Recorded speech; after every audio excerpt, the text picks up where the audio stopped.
Welcome back to Module 1, Money Management. This is Lesson 1, Money Habits, Part 3.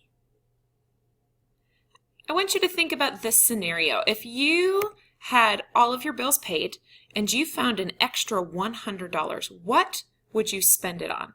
Would you spend it on clothes, or would you give it all to charity? Would you go out to eat with some friends? What would you spend your money on? You should have a survey that looks something like this. It says at the top, Task, Values, and Spending Survey.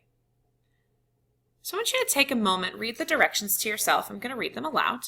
There are 45 unique pairs that compare 2 of 10 different values. So there's 10 different types of values, and they've paired them up in 45 different ways. So thinking about that question, if you had all your bills paid and you found an extra $100, what would you spend it on? For each of those pairs, I want you to circle the one that you would prefer to spend your money on. For instance, if I look at the very top, it says recreation, which is your sports and your hobbies, or charity. What would I prefer to give it to, or to spend my $100 on? Would I prefer to spend $100 on my sports, my hobbies, or would I prefer to spend my $100 on charity? Choose one of those 2 options. Then go to the next option. Social activities like going out to the movies, maybe going to eat with your friends, and clothing, accessories. What would I prefer to spend $100 on? Just choose one of them. Now I want you to pause this video and take the time to read through the other 43 pairs and circle which options you would prefer if you had $100 to spend. Now that you're done taking your survey, turn the page over, and there are some more instructions for you. Look at the column that has A listed on it. It asks you to add up the number of times you picked each option and write it in the blank. So going back over to the front page, find out how many times you chose charity over another option, and list how many times charity was either circled or underlined or however you chose it. Then go back and count up how many times you chose clothes or accessories, and list it here. Education and children, then food and eating out. Go ahead right now and count up how many times you picked each option and write it in the blank.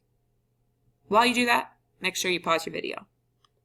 Now that you've finished column A, look at the directions for column B. It says you're going to rank the categories from column A by writing the item having the greatest number next to number 1.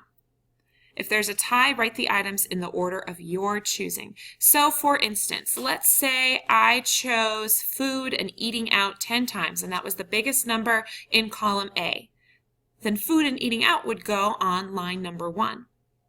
But if charity and travel had a tie, let's say I chose them both 7 times each, I can choose which one I want to put first. I can either put charity in one line and travel in the next line, or I can put travel in the first line and charity in the next line. So pause this video again and go ahead and order these from least to greatest and write those options in the blanks 1 through 10. So what was the purpose of this activity? If you look down at the bottom, there's 2 sentences that kind of describe what this activity and the purpose of this activity. So it says, list B reflects the items you consider most important and in their order of importance. And knowing this can help you set priorities for your financial decisions and planning. So for instance, if savings and investments was what you circled most, that is a priority for you. It means that if you had a choice between saving and investments and maybe food and eating out, maybe that was listed as number 9, so not very important to you, you might want to choose to save your money rather than eat out. There's no right or wrong reason for why some of your items, options, were listed higher than the other. But this priority and knowing your priorities can really help you with some of your financial decisions and goals.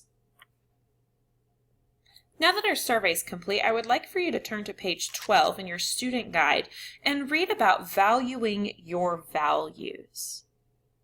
What makes up our values?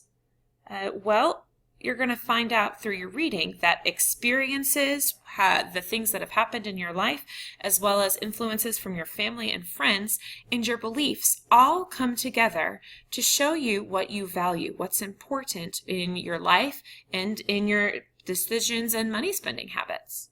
So pause this and go ahead and read page 12. At the bottom half of page 12, you read a little bit more about Selena and Michael. And by reading both of their scenarios, you might have seen that they have different values, and that's okay. It's not wrong to have different values from another person, and values are going to be different from each person to each person. In fact, if there's another student in your classroom that you could talk to, you might see that what's important to you definitely is not important to them. Your values, they're also going to change as you move through life, as you begin to get older and become more mature and become a young adult. Your life situations, such as maybe getting married or maybe getting a job and then losing a job and having to find another job. Having those different situations happen to you are also going to change your values from time to time. You know, actually, one reason that money can be kind of a big stressor in a relationship is because everyone has different values when it comes to money. There really are no wrong answers. You can't be wrong in your values, but you do have to understand that everyone has different values. And sometimes we have to work together when our values are different. Now go to page 13 in your student guide. Activity 1.5, My Values, is up at the top. It says, what are 3 or 4 things are most important to you? Why is each important to you? So I want you to take a moment and think about what things you value, what is important to you, and why do you think that it's important? For instance, I value my education. It's one of the most important things to me. It's important to me because it is the reason why I have a job in education. It's important to me because I think I need to be an educated individual. I think that you need to be an educated individual to be a successful part of society. So I value my education. With that value, that means that I'm willing to spend money on my education to make sure that I can be successful. So right now, pause this video and write down 3 or 4 values and explain why they are important to you. Now that you've written down your own values and why they're important to you, I have a challenge for you. I want you to review your values, look at them again, and then create a catchy sentence or phrase that expresses a principle to guide your spending habits. So in 30 words or less, write a catchy personal money motto, a rule to live by that inspires you to stick to sensible spending habits that match your values. So basically, look back at what you value and then write a catchy little phrase that can help you when you're trying to figure out if you should buy something or not. If you're not sure how many words is 30 words or less, well, this paragraph on the page right now is about 30 words. So use that for about the word count that you're looking for, 30 words or less. Here's some mottos that you might be familiar with that can help you as you're thinking of your own. The Apple Company's motto is, think different. The Three Musketeers always said, all for one and one for all. Hamlet said, to thine own self be true. And Aristotle said, moderation in all things. And Grantland Rice, who is an athlete, said, it's not whether you win or lose, it's how you play the game. Now, these aren't necessarily money spending habits mottos, but they are great mottos for life. So they're nice and catchy, they're easy to remember. Now it's your job to come up with a motto for your money spending habits. Once you've created your motto, I'd like for you to make a poster of it, something that you would be proud to hang up in a classroom, something that you'd be happy to hang up in your own bedroom.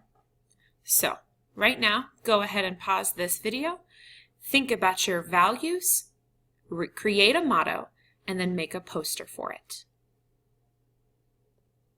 I hope through this lesson you've started to create an understanding for yourself about how your habits and your values affect the money that you spend.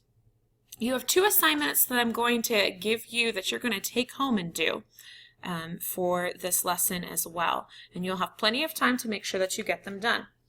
The first is to take the 2 extra copies of the Values and Spending Survey and interview 2 people, either from home or from school, and see how their spending values compare to yours. Now, I'd like for one of these individuals to be a teenager and another one of these individuals to be an adult. And I'm going to ask you to explain the front of this survey to them and complete the back of the survey on your own. It's a long survey. They don't need to do it all for you. You can do some of the work as well.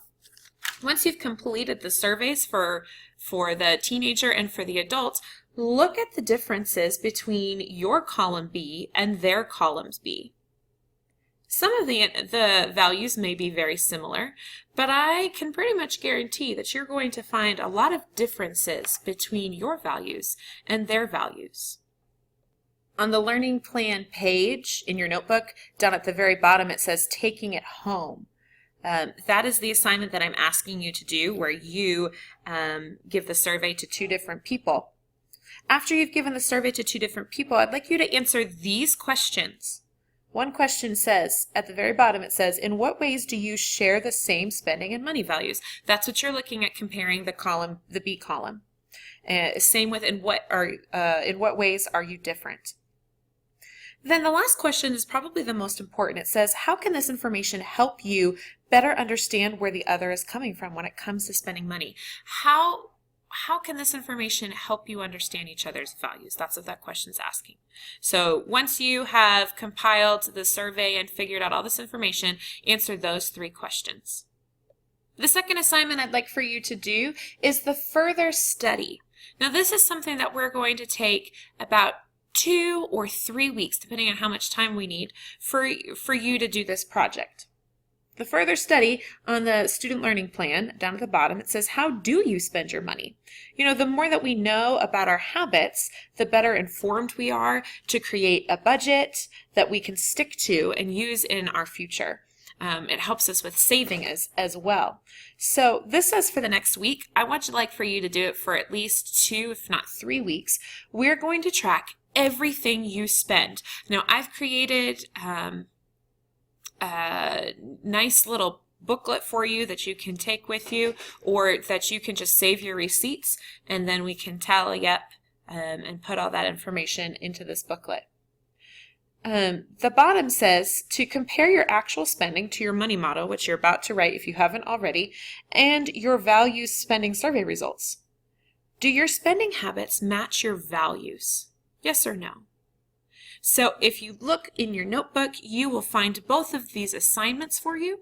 If you have any questions, please ask your teacher. She'll be happy to help you. And she will also have the due dates for you. So thank you so much for working hard in this lesson. Pretty soon we'll be on to lesson 2.